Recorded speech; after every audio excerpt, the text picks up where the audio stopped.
ng bayan, maasahan anumang panahon.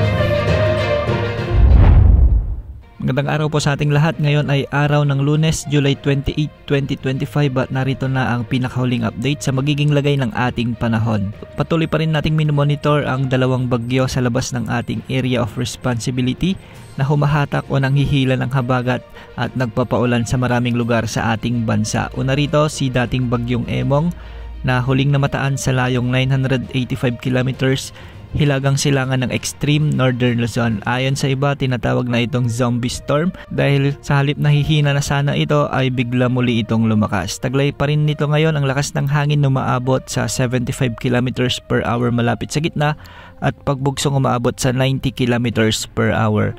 Sa ngayon ay kumikilos ito ng hilagang kanluran sa bilis na 15 kilometers per hour. Sa mga susunod na araw at oras ay tutunguhin na nito ang Eastern China at doon naman mananalasa bilang isang tropical storm o di kaya naman ay tropical depression. Samantala ang isa pang bagyo sa labas ng ating PAR ay huling namataan sa layong 2,455 kilometers silangan hilagang silangan ng extreme northern Luzon. Ito ay may international name na Krosa.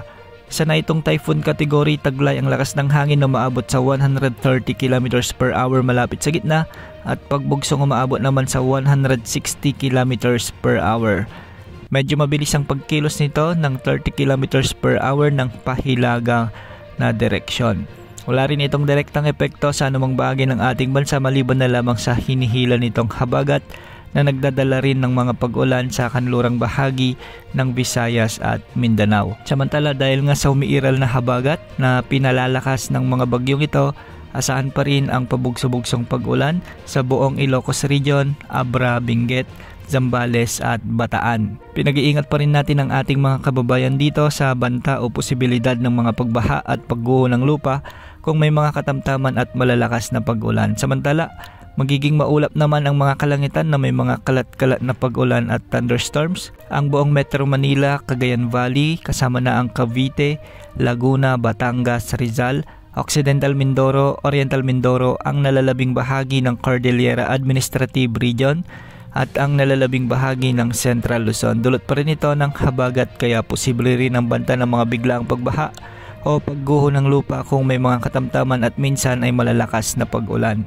Para naman sa nalalabing bahagi ng ating bansa ay magiging bahagyang maulap hanggang sa maulap ang mga kalangitan na may mga isolated rain showers and thunderstorms, lalong-lalo na ito sa Visayas at Mindanao. Dulot pa rin ito ng habagat. Hindi rin inaalis ang banta ng mga pagbaha at pagguho ng lupa kung may mga umiiral na severe thunderstorms. Para naman sa lagay ng mga pag-alon sa ating karagatan, ang mga baybayin sa extreme northern Luzon ay posibleng umabot sa 3.4 meters ang mga pag-alon.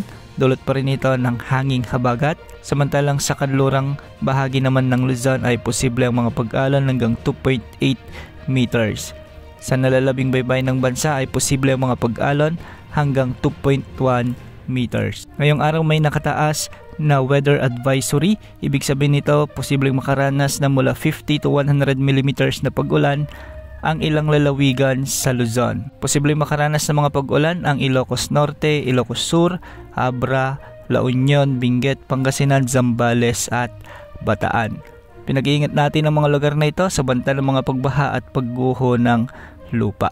Yan muna ang lagay ng ating panahon. Ito po ang weather update ng bayan, maasahan anumang panahon.